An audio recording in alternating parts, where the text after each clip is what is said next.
Picked up my bowel preparation kit. Here it is, lemon flavoured.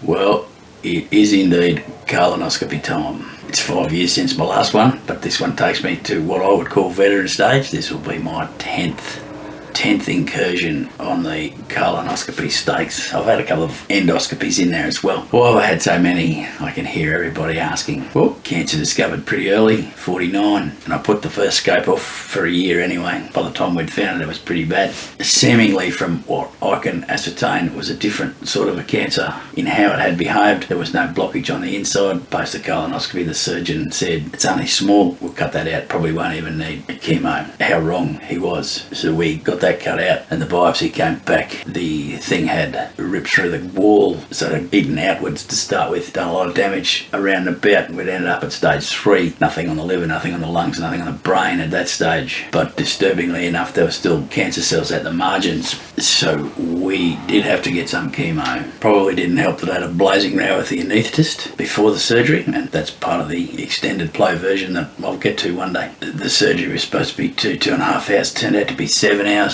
So a fairly rugged event. It's an interesting part of the journey of life. I've got a friend that's a surgeon in town, and I rang him just to see what he thought of the surgeon that was going to do the surgery. And he said, at your age, we wouldn't even be looking. So they operate on a statistics and probability zone. At 49, I didn't fall into that zone, so they wouldn't have even been looking. Today, disturbingly, some of these cancers in people are taking hold younger and younger. And not so long ago, a 29-year-old from just around the corner from us here died from bowel cancer. So it's really important that you heed any warnings and signs. However, I had none. Had no symptoms at all. I just decided that close enough to 50 was time that I probably should get a colonoscopy. This is possibly even before the mail-in tests were a thing. So given that there was a strong possibility this was going to come back, well, we had a couple pretty soon after chemo, and then we were on an annual basis for a while. We had 1 2-year gap, and this is a 5-year gap. So we're back to a normal sort of a program until we see what happens on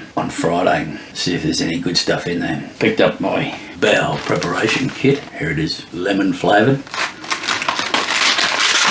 Couple of handy sachets inside. It also comes with some brochures on what you can and can't eat. Today's the first day on shit food, basically. Interesting that my whole family will have had a colonoscopy within the last 18 months. Wife's uncle died of colon cancer. Of course, the advice was that once our kids get to 35, that they get on the SCOPE scheme. Our second son's partner also has a history in her family. So she's in her 20s. She had one recently, and second son's going to have one as soon as he gets back from Sri Lanka. I did tell him that if you eat and drink the right stuff there, you won't have to go down the bowel preparation liquid scheme. The kids too, of course, take on an insurance premium loading due to the history that I have now added, the cancer history that I have now added to the family history. So they're getting pumped there already. Anyway, these things are nothing to be frightened of. I see lots of opposition to this type of thing. I can't understand why. It's quite a short procedure. Although the last one I had, the surgeon was called away to do something urgent at another hospital,